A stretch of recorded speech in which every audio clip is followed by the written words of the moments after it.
7 de abril de 1945.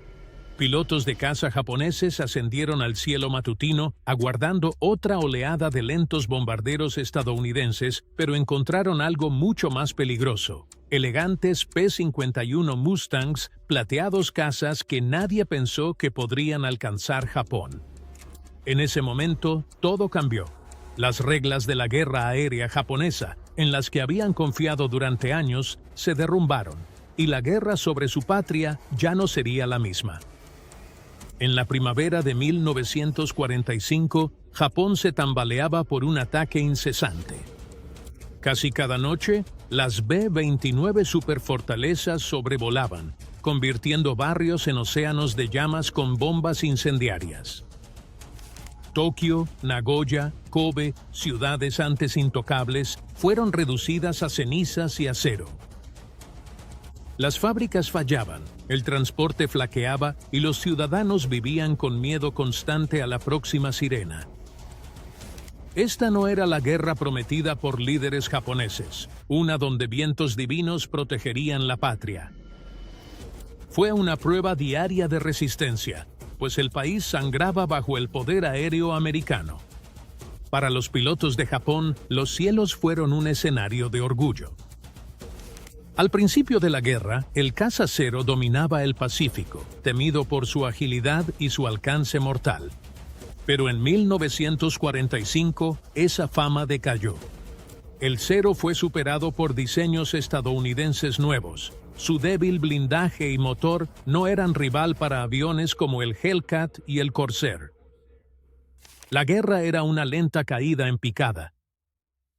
Cada mes, menos veteranos volvían de las misiones, más reclutas se metían en cabinas y había menos combustible para practicar antes de la batalla. Pero un factor aún les daba un hilo de esperanza: la proximidad. Los bombarderos de Estados Unidos volaban desde las Marianas, trayectos de casi 2.400 kilómetros. Esto implicaba que los cazas japoneses solo los interceptaban fugazmente, atacando y regresando a sus bases. No era victoria, sino supervivencia, una forma de amortiguar el impacto de cada ataque. Este frágil equilibrio hacía creer a Japón que sus defensas importaban. Todo cambió en marzo de 1945, al tallar ingenieros de Estados Unidos pistas en roca volcánica de Iwo Jima.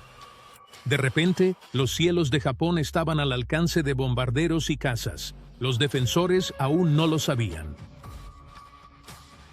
El P-51 Mustang no buscaba aterrorizar pilotos japoneses. Nacido en 1940 en Gran Bretaña, fue un diseño modesto de bajo rendimiento a gran altitud. En teoría, nada especial. Pero al unir el fuselaje al motor Rolls-Royce Merlin, todo cambió. El Mustang se volvió rápido, ágil y, sobre todo, capaz de un alcance extraordinario. En Europa, esto cambió el rumbo de la guerra aérea. Escuadrones de Mustangs escoltaron a bombarderos a Alemania, venciendo a la Luftwaffe hasta que sus cielos fueron de los aliados. Para 1944, los pilotos lo llamaban el mejor caza de la guerra. Pero Europa era una cosa y el Pacífico otra.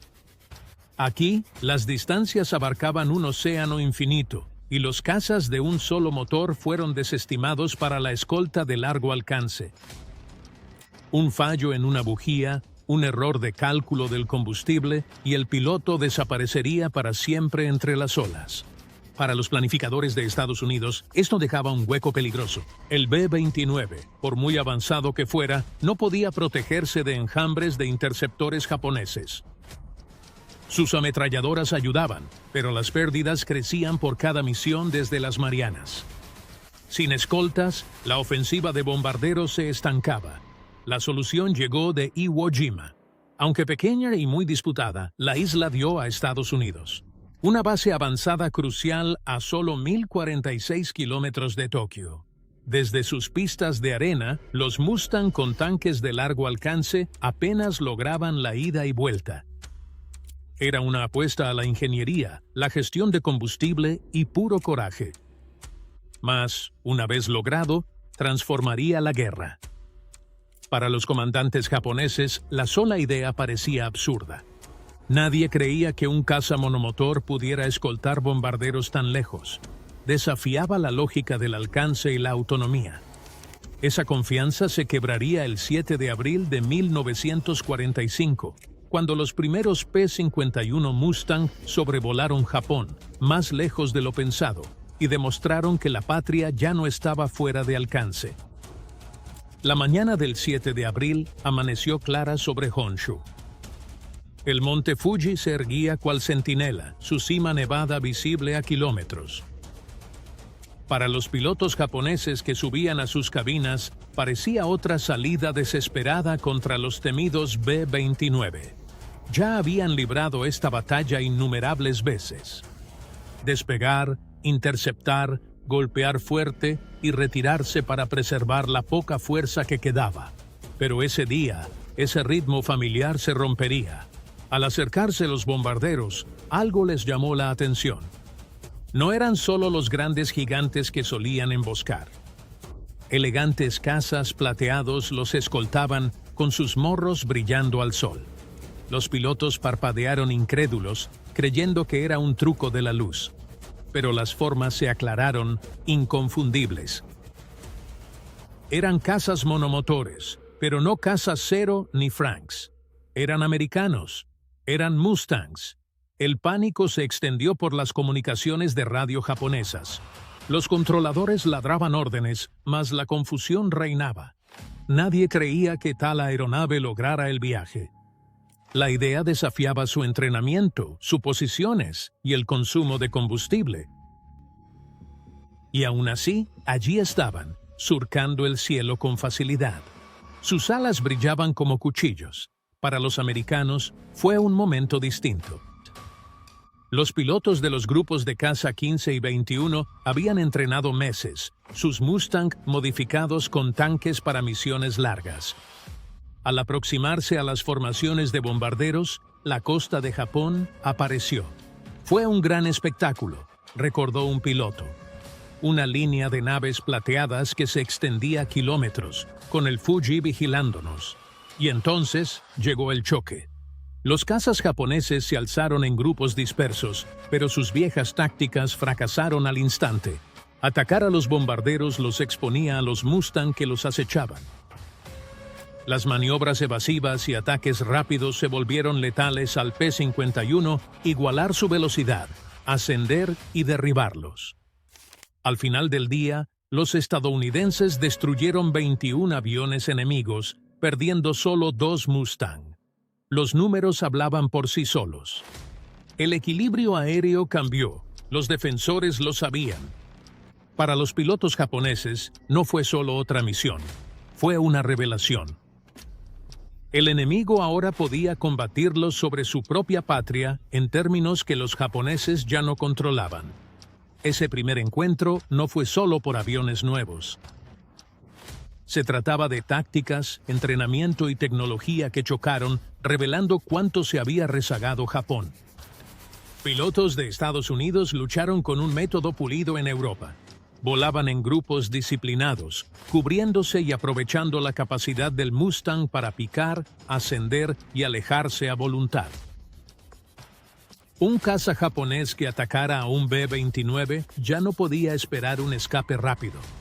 Un P-51 podía descender desde la altura, disparar sus 6 ametralladoras calibre 50 y ascender antes de que el japonés pudiera reaccionar. Ahora el combate lo dictaban los pilotos estadounidenses, que elegían cuándo atacar, no los pilotos japoneses.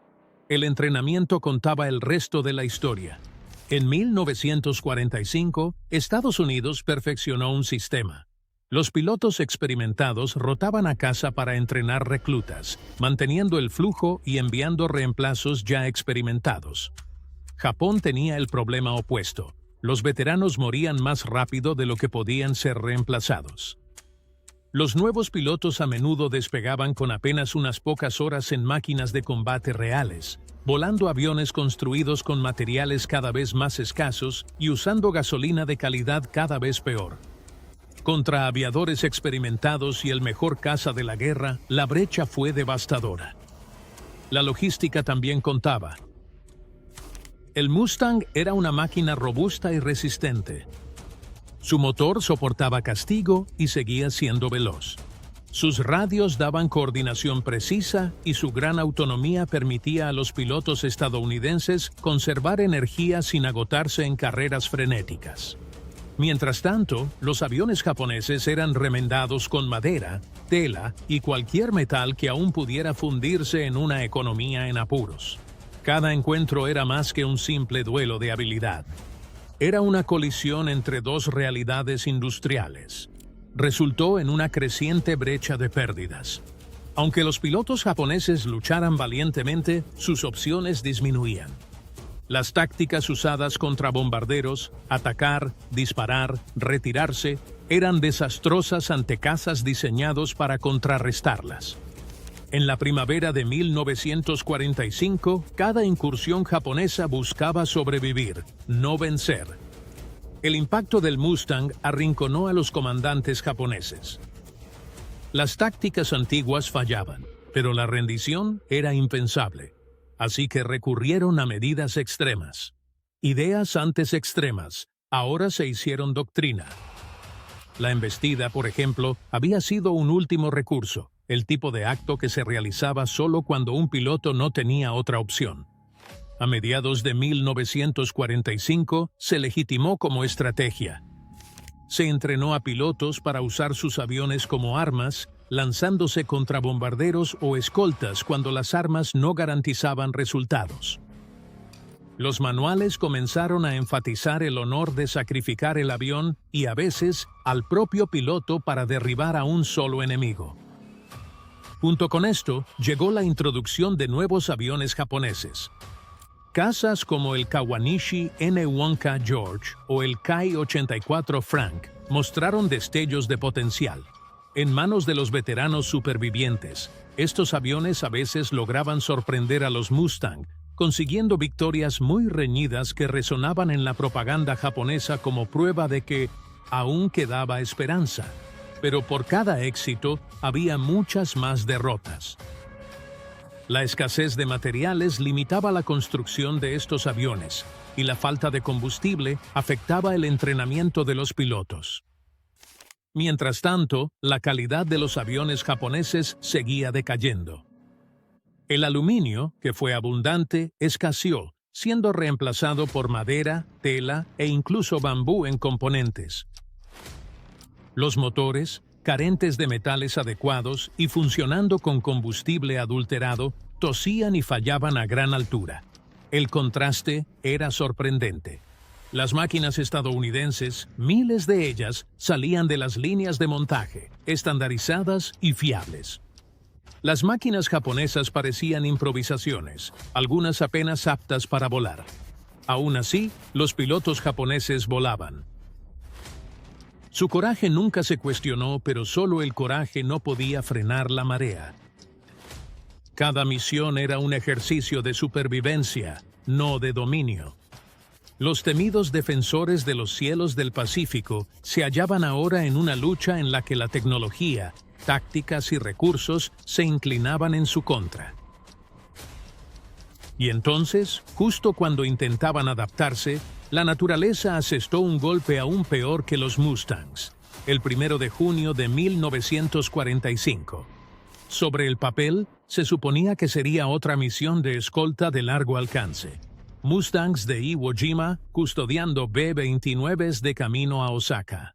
Casi 150 cazas despegaron, cargados de combustible en cada tanque, listos para la odisea de 8 horas por océanos y cielos enemigos. Pero lo que les esperaba no era una emboscada japonesa. Era el clima. Grandes muros de nubes se cernían cerca del objetivo, a kilómetros de altura, engullendo formaciones enteras. Dentro, los P-51, bien entrenados, se dispersaron. Las radios crepitaban con confusión, los navegantes luchaban y los pilotos de repente se encontraron solos en un cielo que se volvió blanco y ciego. Los instrumentos de vuelo los mantenían, pero la orientación se perdió rápido. Algunos quemaron combustible valioso sorteando las turbulencias. Otros se desviaron kilómetros de su rumbo. Para los japoneses en radares y aeródromos era una visión extraña. Los aviones americanos no caían por el fuego, sino por el mismo cielo. Los Mustang no desaparecían de las pantallas por ser derribados, sino por falta de combustible, desorientación o amerizaje. Un piloto, Lawrence Grennon, saltó tras agotar su combustible y fue rescatado por fuerzas de Estados Unidos. Otros no tuvieron tanta suerte. Las formaciones dispersas dieron a los pocos cazas japoneses aún en el aire oportunidades que no habían visto en meses. Se abalanzaron sobre Mustangs aislados, peleando uno a uno en vez de contra enjambres disciplinados. La velocidad del Mustang salvó a muchos, pero no a todos. El día culminó con una de las pérdidas estadounidenses más significativas de la campaña, aunque no a manos del adversario. Para los pilotos estadounidenses, el Viernes Negro fue una amarga lección. Dominar la distancia y la tecnología no significaba dominar el clima. Los cielos del Pacífico eran tan letales como cualquier as japonés.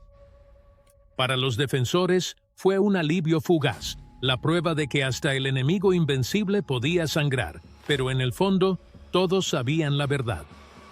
El clima podía ganar una batalla, pero no ganaría la guerra. Los Mustang volverían. Después del 7 de abril, la guerra aérea sobre Japón no era como las campañas pasadas. Los Mustang ya no eran solo escoltas. Se hicieron depredadores y los cielos se volvieron territorio estadounidense. Lo que inició como rol defensivo evolucionó a ofensivas, con los pilotos P-51 usando su alcance y velocidad para cazar antes que los bombarderos. Los aeródromos que una vez dieron la ventaja a los defensores japoneses ahora se convertían en objetivos. Grupos de Mustang volaban bajo, en un ametrallamiento de pistas, destrozando aviones estacionados y haciendo pedazos los hangares. Las fábricas que de alguna manera sobrevivieron a los bombardeos B-29 eran ametralladas. Las vías férreas, depósitos y pesqueros se volvieron vulnerables. Por primera vez, los civiles japoneses no solo miraban hacia arriba para ver bombarderos, sino también cazas que volaban en círculos libremente, sin oposición. El impacto psicológico fue enorme. A generaciones se les dijo que su patria era sagrada, protegida por lo divino y la geografía. Ahora, los cazas americanos campaban a sus anchas. Para los civiles, un Mustang sobre un pueblo o ametrallando un tren era más aterrador que una formación de bombarderos. Los bombarderos significaban fuego del cielo. Los cazas permitían al enemigo atacar con precisión en cualquier momento y lugar. Estratégicamente, el cambio fue devastador. Antes de las escoltas, las pérdidas de bombarderos eran significativas, obligando a planificadores a equilibrar el riesgo. Pero con los Mustang despejando el cielo, los B-29 volaban con más confianza.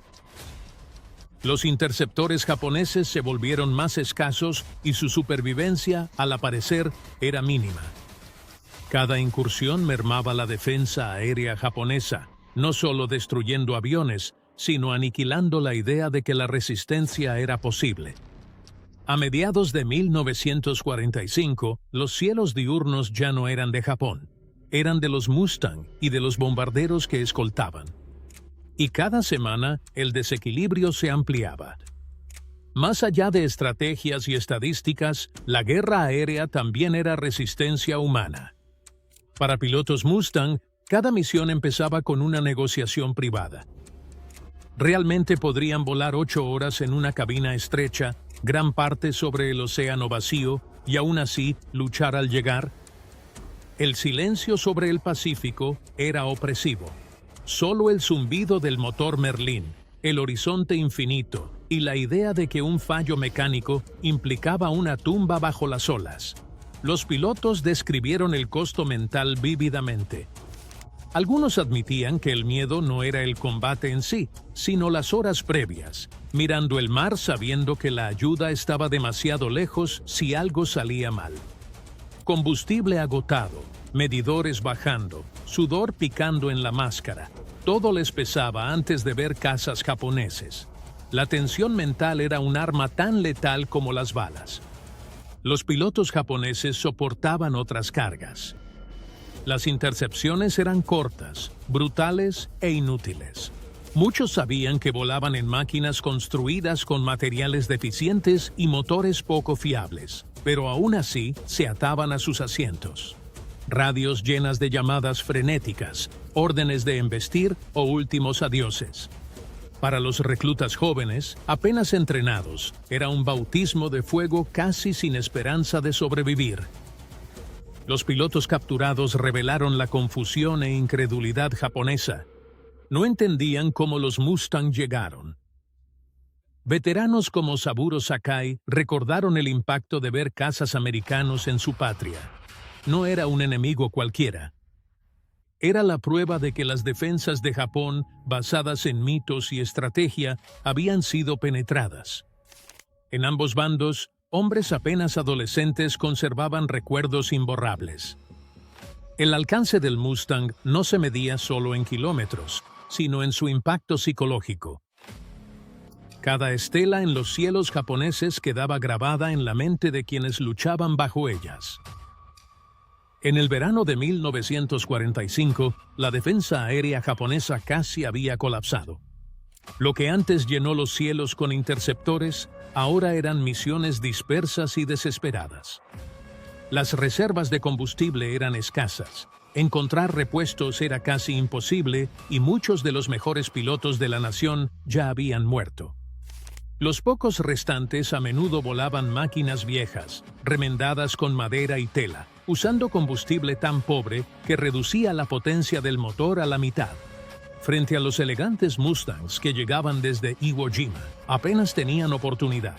Para aviadores de Estados Unidos, la transformación fue impactante. Las misiones que eran apuestas peligrosas en el Pacífico se volvieron rutinarias. Las tareas de escolta dieron paso a ofensivas, vías férreas destrozadas, fábricas aplastadas y aeródromos en ruinas humeantes. Los Mustang ya no eran solo guardaespaldas. Eran el frente de una campaña para silenciar la máquina de guerra de Japón. Los comandantes japoneses vieron la escritura en la pared. Llegaban informes de escuadrones que no podían despegar de pilotos que luchaban sin suficiente combustible para regresar. El antes temido caza cero era una reliquia, su reputación deshecha por pérdidas incesantes. Incluso los cazas George y Frank, impresionantes en teoría, no eran suficientes para marcar la diferencia. Cada vez que una unidad japonesa intentaba alzarse, los Mustang y los bombarderos la barrían. Para los civiles, el golpe fue más profundo. Les dijeron que su patria era sagrada, intocable, protegida por vientos divinos y valor inquebrantable. Pero ahora miraban hacia arriba y veían estelas arqueándose en el cielo, cazas extranjeros volando libremente donde antes ninguno se había atrevido. Fue más que una derrota. Fue una desilusión. Para agosto, la resistencia era una sombra. Los pilotos de Estados Unidos se centraron en preparar la invasión, destruyendo lo que quedaba de la capacidad bélica aérea de Japón. Las pérdidas seguían llegando. Motores fallaron, el clima golpeó y algunos no volvieron, pero el desenlace era innegable. Para muchos ases japoneses que sobrevivieron, ver los P-51 Mustang sobre Tokio fue el momento en que realmente comprendieron que la guerra estaba perdida. El legado de esas misiones trascendió el Pacífico. Demostraron que alcance y logística podían redefinir la guerra. Ninguna patria estaba segura, ni distancia muy lejos. Y para los jóvenes que volaron esas misiones, americanos y japoneses, el recuerdo de los cielos de abril sobre el monte Fuji, llenos de estelas y disparos, marcaría el fin de una era. La patria invulnerable ya no existía. El campo de batalla moderno abarcaría el mundo entero.